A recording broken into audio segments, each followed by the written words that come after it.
Je reçois Charles-Philippe David, politologue, professeur de sciences politiques à l'Université du Québec à Montréal et fondateur de la chaire Raoul Dandurand. Bonsoir, Monsieur David. Bonsoir, Catherine. Est-ce que Donald Trump, en envoyant la garde nationale, est en train un peu d'essayer de renforcer son pouvoir ou de tester les limites de la démocratie, si on peut dire? Oh, tout à fait. Je pense qu'on est dans un scénario où, dans ce domaine-là, Donald Trump veut exercer tous les pouvoirs auxquels il estime avoir droit et qu'il pense possible d'exercer. Vous savez, il y a une décision qui a été prise par la Cour suprême le 1er juillet de l'an dernier, qui a été un peu passée sous silence, mais qui est très, très significative, autant pour les juristes que les politologues, et c'est le fameux verdict qui permet au président d'exercer dans ses fonctions présidentielles à peu près tous les pouvoirs et qu'il est, il est complètement immunisé ou à l'abri de toute poursuite judiciaire. Je pense que cette décision-là sur l'immunité a donné vraiment les coups des franches à Donald Trump depuis son arrivée à la Maison-Blanche. Et dans le domaine de l'immigration particulièrement, il entend exercer ce pouvoir jusqu'au bout. C'est plus que ce que bien des rois ont eu dans l'histoire de l'Europe. C'est quand même assez fascinant. Est-ce qu'on s'approche dangereusement d'un État autoritaire? Oui, d'ailleurs, le chroniqueur Yves Boisvert a écrit exactement cette remarque auquel vous faites allusion ce matin dans la presse et je souscris à cette vision des choses. Je ne dirais pas tout de suite que Donald Trump sera un dictateur.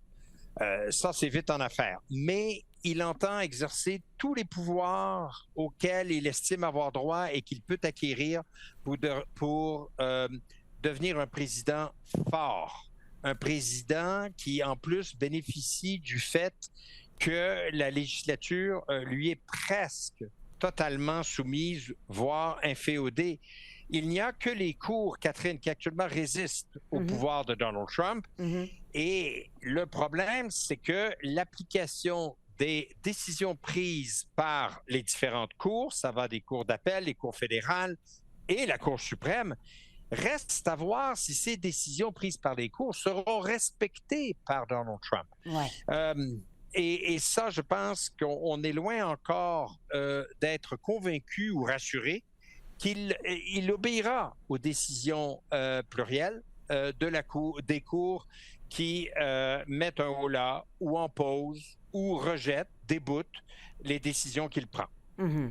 Alors là, qu'est-ce qui risque de se passer maintenant avec la Californie? Est-ce que ça risque de dégénérer? Est-ce qu'il y aura de la résistance davantage? Je pense que oui. Et pas seulement qu'en Californie. Parce que vous avez raison de mentionner la Californie, parce qu'actuellement, on a évidemment les problèmes qu'on connaît à Los Angeles, qui, à mon avis, ont été gonflés, attisés hors de proportion par les décisions prises de déployer la garde nationale, mais aussi à San Francisco, où il y a eu des affrontements depuis hier. Et je pense que d'autres villes, particulièrement démocrates, ne sont pas à l'abri du tout. Je pense particulièrement à Boston. D'ailleurs, il y a eu des événements à Martha's Vineyard, au Massachusetts, où ICE, la fameuse police frontalière et d'immigration dont tout le monde parle, a procédé à des arrestations. Je pense aussi et surtout à la ville de Chicago, où on retrouve beaucoup d'immigrants et qui est dans la ligne de mire, non seulement de Donald Trump, mais aussi de Tom Homan, le patron de ICE. Et donc, c'est clair qu'il y a un plan de match. J'insiste, il y a un plan de match. Et ce plan de match dans le domaine de l'immigration, il est plus fort dans ce domaine-là que tous les autres parce que, hélas, vous me direz peut-être, dans le domaine de l'immigration, Donald Trump jouit quand même d'un appui, pas si majoritaire qu'on le croit, mais d'un appui tout de même. Populaire. De sa base, oui, populaire et particulièrement de sa base électorale. Alors, quels sont les contre-pouvoirs qui peuvent s'appliquer s'il y en a? Ben, il y en a un, ce serait encore une fois toute la procédure de destitution. Vous allez me dire, c'est à mon tour d'être vite en affaires. Ben, c'est parce que, par exemple, si Donald Trump, déjà qui a été contre les décisions ou les recommandations de Gavin Newsom et de la mairesse de Los Angeles en déployant la garde nationale, décidait, et les rumeurs sont insistantes en passant, de déployer quelques centaines de fusiliers marins, ce qu'on appelle en anglais les Marines, qui sont à Camp Pendleton en Californie, pas très, très loin de Los Angeles. Ce serait probablement anticonstitutionnel.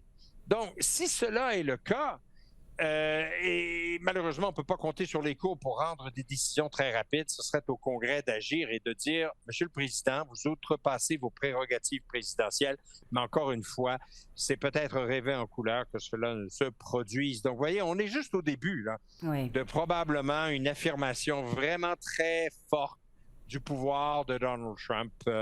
Et je ne voudrais pas revivre les événements du 1er juin 2020. Souvenez-vous, l'affaire George Floyd.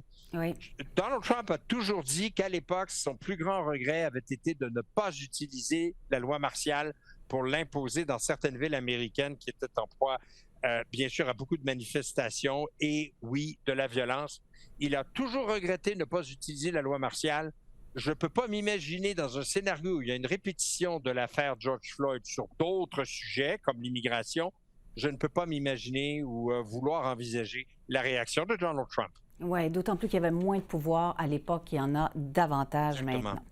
Tout à fait. Charles-Philippe David, merci d'avoir répondu à nos questions. Merci pour cet entretien aujourd'hui, fort intéressant. Je vous en prie, bonne soirée à tout le monde. Au revoir.